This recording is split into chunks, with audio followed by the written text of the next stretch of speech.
আবহাওয়া অনুকূলে থাকা এবছর গাজীপুরের শ্রীপুরে লিচুর ব্যাপক ফলন হয়েছে। উন্নত জাতের চায়না 3 জাতের লিচুর চাষ করেছেন চাষিরা। এবার উপজেলায় 17 কোটি টাকার লিচু বিক্রি লক্ষ্যমাত্রা নির্ধারণ করেছে কৃষি বিভাগ। সংবাদ সংগ্রাহক আব্দুল সালাম রানার তথ্য ছবিতে প্রতিবেদন।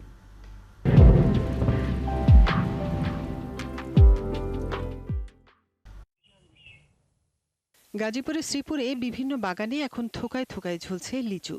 চায়না 3 জাতের লিচু চাষ করে ব্যাপক ফলন পেয়েছেন চাষিরা। গাছের এসব লিচু বাদুড়ের হাত থেকে রক্ষায় চাষিরা বাগানের রাত জেগে পাহারা দিচ্ছেন। আর দিনের বেলা গাছ থেকে লিচু নামানো এবং থোকা বেঁধে গাড়িতে করে নিচ্ছেন স্থানীয় বাজারে।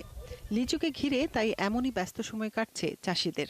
সবসময় বিক্রি করে মনে করেন যে 20 লাখ 30 লাখ টাকা, এর বাদে 4-5 জন লোক সবসময় দেখাশোনা করে। থ্রি চ্যানেলটাও ধরেন আছে, সেটা মনে করেন যে সবার শেষে হয় আর কি। কোনো এলাকা থেকে লোক এসে লিচু নেয় এবং পাইকাররা আসে লিচু কিনে নিয়ে যায়।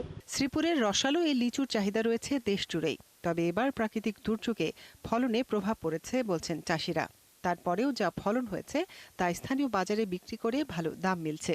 বাজারে এখন এক পিস লিচু বিক্রি হচ্ছে 1 থেকে 3 টাকা দরে। শ্রীপুর পৌরসভার মধ্যে সবচেয়ে বড় বাগান এটা। এই বাগানটি প্রায় 18 থেকে 20 লক্ষ টাকার মতো বিক্রি হয়।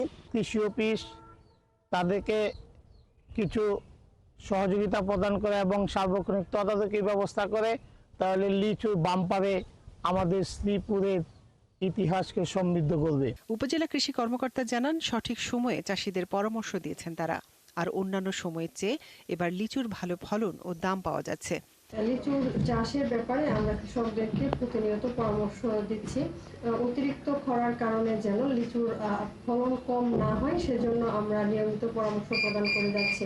শ্রীপুর উপজেলা কৃষি সম্প্রসারণ অধিদপ্তরের তথ্য অনুযায়ী এবছর 730 হেক্টর জমিতে লিচু চাষ হয়েছে।